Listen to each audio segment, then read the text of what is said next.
अच्छा नहीं लगा? राम मंदिर का घंटा हिलाएंगे राम मंदिर का, ये बताइए। क्यों आप राम जी को नहीं मानते हैं? राम जी को नहीं? अच्छा राम जी हमको कहा दिए, ये बताइए। राम जी मैडम दिखाना, मैं बताता हूँ घंटा हिलाएगा। रुक रुक, पहली बात तो आवाज, पहली बात तो ढंग से बोलना शुरू कर दे। किसी का आराध्य है, बात बकवास मत कर, बकवास मत कर। मेरी बात सुन, मेरी बात सुन। पहले तो ये भगवान का नाम लेना बंद कर दे। घंटे बजाएंगे, सुन घंटा बजाते क्यों है तू, पहले मेरे को ये बता, क्यों बजाते हैं घंटा? पता है तेरे को मैडम? ये है, ये पता है कौन लोग हैं? ये वो लोग हैं जिन्हें इस देश से प्यार नहीं है। ये पता है कौन है? ये पाकिस्तान। घंटे बजाएंगे, घंटे बजाएंगे, घंटे बजाने से पता क्या होता है? तेरे पूर्वजों ने नहीं बजाए घंटे। भाई मैडम आप मुझे एक बात बताओ, सुनो मेरी बात। पहले इतनी देर से तेरी बात सुन रहे थे, हंसे मत, तूने बहुत अच्छी बात ना करी। मेरी बात सुनो मैडम, आप मेरी बात सुनो। पूरे संसार में एकमात्र भारत ऐसा देश है जो ऐसी बात बोलने पे हम लोग यहाँ चुप खड़े हैं। तू ला बोल के दिखा किसी और के बारे में। है तेरे बोल ना बोल। अरे बोल देना। अरे हम तो बोल तू ना बोल। हम तो बोले। देखो मैडम, अब मेरी बात सुनो मैडम, अब मेरी बात सुनो मैडम। अब मेरे घंटा बजा रहे हैं। अरे ओ सुन, अरे रुक जा, तेरी सारी बात मान लेंगे। तू मोदी के बारे में बोल, तू मोदी के बारे में बोल, तू योगी के बारे में बोल, तू भाजपा के बारे में बोल, कांग्रेस के बारे में बोल, कांग्रेस के बारे में बोल, आम आदमी पार्टी के बारे में बोल। राम मंदिर में क्या घंटा बजाएंगे? ये शब्द है क्या तेरे यार? तो हमारा उससे क्या लेना देना? तेरा क्या लेना देना? मेरा लेना देना है। अरे तू झगड़ा आज ही बात है, कर ले झगड़ा, कर ले झगड़ा। आप किसी के इष्ट को चले आने दे, आए पिट के और जाओगे। आप किसी के इष्ट देव को ऐसे नहीं बोल सकते हैं। पिटेगा और तू किसी को बोलने का बोलने का मौका मिलता है, ऐसा बात नहीं है। लेकिन आप किसी के आस्था को ठेस नहीं पहुंचा। हम आपके बारे में नहीं, आस्था के बारे में बोलेगा। राम बाप है हमारा, बाप है हमारा, बाप। मेरे बाप के बारे में बोलेगा तो आपका है, हम मान रहे। दोबारा बोल, हमको पर्सनली बोल रहे हैं। पहले बात बोल दे एक बार, पहले बात बोल दे एक बार। ला दोबारा बोल के दिखा। मेरे फांसी भी लग जाओ ना, फांसी लग जाओ तो भी मेरा मंजूर है। राम की रोटी खा रहे हैं मैडम। ये पता है कौन लोग है? देखो भारत का मुसलमान इंडोनेशिया में, मैडम इंडोनेशिया में राम की पूजा होती है। श्री राम को आराध्य मानते हैं वो लोग, गणेश को आराध्य मानते हैं। मुसलमान देश है, 90% मुसलमान है। राम ने तुम्हारा क्या बिगाड़ दिया भाई कि राम मंदिर में घंटा बजाएगा? अरे मैडम राम राज्य, ये पता है कौन लोग है? गलती इनकी भी नहीं है, गलती इनकी भी नहीं है। पता है किनकी गलती है मैडम? गलती है भारत की शिक्षा व्यवस्था की। भारत की शिक्षा व्यवस्था की गलती है, जिसने राम राज्य नहीं पढ़ाया। मैडम राम राज्य क्या है?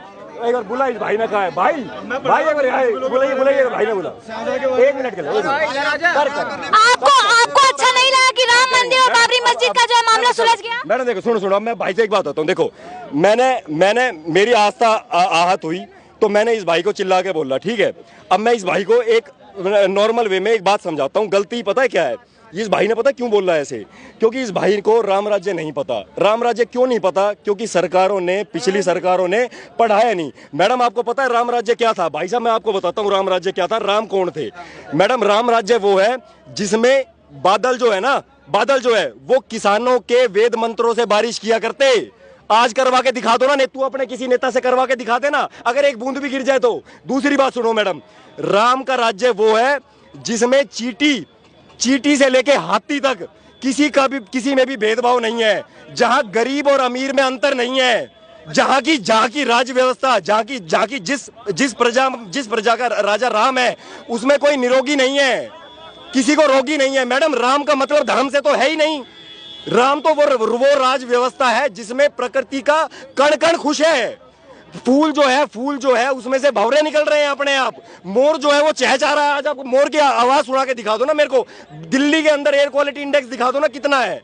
आप भाई से पूछो ना एयर क्वालिटी इंडेक्स। और रही बात मैंने दूसरी बात, मंदिर बता दो। आज के टाइम में माँ बाप की आज्ञा का कार्य बता दो। एक राम ने ही सिखाया माँ बाप को कितनी इज्जत देनी है, उनके वचन के कारण कैसे जंगल में फिरना है। आप दो भाई, हम राम के वंशज हैं। मैडम वो आज का बच्चा अपने माँ बाप की आज्ञा का पालन कर रहा है। पूछ रहा है अपने माँ बाप से कि हम कहाँ जाएं, क्या खाएं, किससे बोलें।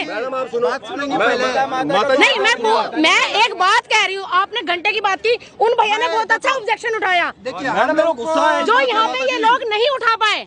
आज हम यहाँ पे फिर रहे हैं। कितने बच्चे होंगे जो अपने माँ बाप से बिना आज्ञा के यहाँ पे खड़े हैं, लेकिन राम ने ये नहीं सिखाया था। माता जी सुनो मेरी बात। मैडम मैं आपको तो पता क्या है मैडम, देखो क्या है, आप यूँ बताओ मुझे आप तो ये राम का राज्य है ना, ये देश राम का है, हम राम के वंशज हैं। हम इसलिए इस भाई को हाथ भी नहीं लगाया, मैंने इस भाई को हाथ भी नहीं लगाया। ये सहिष्णुता थी, ये नहीं, वो ये नहीं था कि राम वीर नहीं थे, राम वीर नहीं थे। राम ने पूरा उसको कह दिया था, इसको जो जब रास्ता नहीं दे रहा था, वो सागर रास्ता नहीं दे रहा था, जब बोला था कि भयभीन होए ना प्रीत। आप ये बताओ, मेरे को एक बात बताओ, वो राम जिसने 3 दिन तक आराधना करी कि भाई हमें रास्ता दे दो, मुझे अपनी मेरी पत्नी लेके कब्जा के लेगा, वो इतना सहनशील आदमी है भाई, ये उनका देश है। जब आप इतना बोल पा रहे हो, रही बात मैडम और रोजगार की, अब मैं बात बताता हूँ भाई की रोजगार की, ये तो होगी राम की राज्य व्यवस्था। अब रोजगार के तेरा पॉइंट क्लियर करता हूँ भाई मैं। मैडम आप भाई साहब से पूछो कि भारत की जनसंख्या सन 47 में कितनी थी। सन 47 में भारत की जनसंख्या 34 करोड़ थी, जिसमें से 4 करोड़ लोग गरीब थे। आज भारत की जनसंख्या 142 करोड़ है। आप मोदी का राज हटा लो, मेरे को वैसे कोई राजनीति से कोई मतलब नहीं है, लेकिन आप मोदी का राज हटा लो। 2014 में कितने लोग गरीब थे, आप मेरे को ये बताओ। 2014 में कितने लोग गरीब थे? 125 करोड़ जनसंख्या में से 84 करोड़ लोगों को राशन दिया था मोदी जी ने। इसका मतलब वो राशन नहीं था ना उनके पास। अच्छा, ये तो आपका नाम? मेरा नाम सुजीत पासवान है मैडम। अच्छा, आप किसको चाहेंगे सुजीत जी की हमारे देश में किसकी सरकार होनी चाहिए? बीजेपी की सरकार होनी चाहिए। बीजेपी की सरकार होनी चाहिए। बीजेपी की सरकार क्यों होनी चाहिए? बीजेपी की सरकार, देखिए मोदी जी देश को ऐसा पहला प्रधानमंत्री बना है जो बहुत कुछ किया है, ठीक है। उसका अभी मेरे पास पर्याप्त शब्द नहीं है बोलने के लिए, ठीक है। लेकिन बात ये है, क्या कुछ रहेगा, आप बोलिए। कुछ है, कुछ किए हैं तो आपके हिसाब से किसको बनना चाहिए?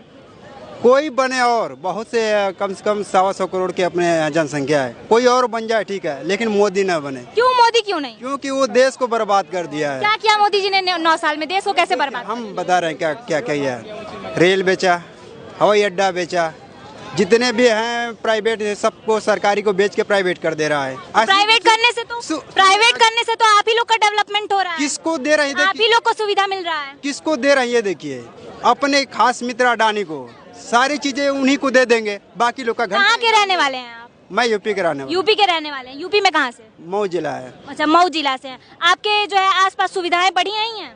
नहीं, बल्कि बहुत बकवास हो गया। हम लोग फाइन आर्ट करके तकरीबन 4 साल से वैकेंसी एक बार आई है। 18 की वैकेंसी आई है, समझिए 5-6 साल हो गया। 18 के बाद अब आई है, 23 चल रहा है ना। तो आपके कहने में रोजगार जो है मोदी सरकार में नहीं मिल रोजगार है, बर्बाद कर दिए सबको। बर्बाद कर दिया मोदी? नहीं, ऐसा हम नहीं कर सकते हैं, क्योंकि मैं सिविल सर्विस का स्टूडेंट हूँ। हम लोग हर एक चीज़ को देखते हैं, ऐसा ठीक है। वैसा नहीं है, अभी आना चाहिए।